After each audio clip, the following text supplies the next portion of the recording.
face commune, 3, 2, 1, go, paf, face freestyle. L'événement ce soir, c'est la fête des athlètes de La Plagne. On est là réunis pour fêter le retour de nos athlètes de Pyeongchang, des Jeux Olympiques.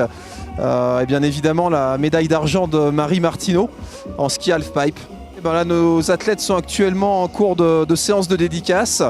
On attend un petit peu avant le grand show qui va commencer par une descente au flambeau. Ensuite, on fera descendre tous les athlètes de retour des JO.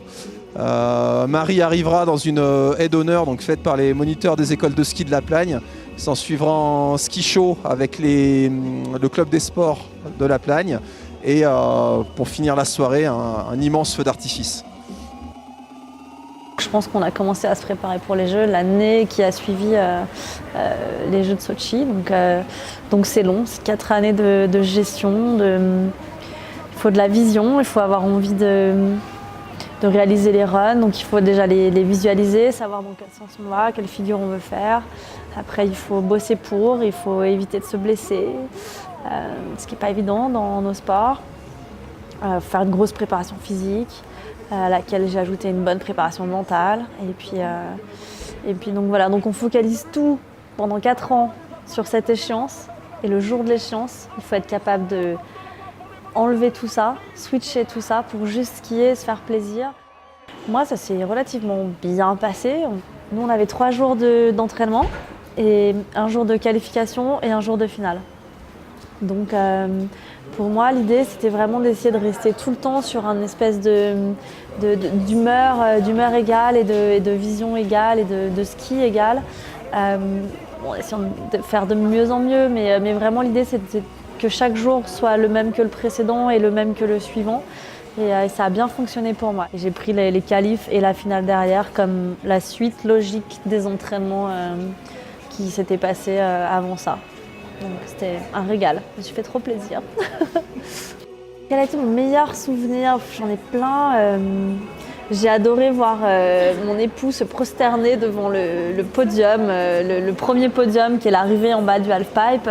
Et il m'a surpris, quoi. On était toutes les 3 sur le podium et il est venu se prosterner, et pas devant moi, il est venu se prosterner devant nous 3, comme si vraiment il avait apprécié de regarder cette compète de filles. Et on a été souvent décriés, puis on monte moins haut que les garçons, puis on fait moins de tours que les garçons. Bah oui, forcément, on n'est pas des garçons. Et donc voilà, c'était chouette de voir un mec qui connaît le truc et qui a vécu toutes ces années auprès de nous et de venir s'incliner et de dire vous nous avez bluffé, c'était une belle compète et on a vraiment aimé vous regarder les filles faire du halfpipe.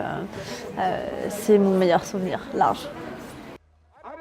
Depuis gamine, j'aimais bien faire des sauts et sauter un peu partout, faire des 360, on appelait ça des hélicoptères à l'époque. Puis, donc j'étais au club des sports à La Plagne, on faisait du saut acrobatique et du ski de boss. Puis est arrivée cette mouvance des États-Unis, du new freestyle. Alors il fallait attraper ses skis, faire des grabs, il fallait avoir du style en l'air. Et La Plagne a fait partie des premières stations à construire un halfpipe en fait en neige. Et donc on faisait quand même encore les bosses et le saut pendant 1 heure ou 2 d'entraînement et on filait dans le halfpipe pour se faire plaisir.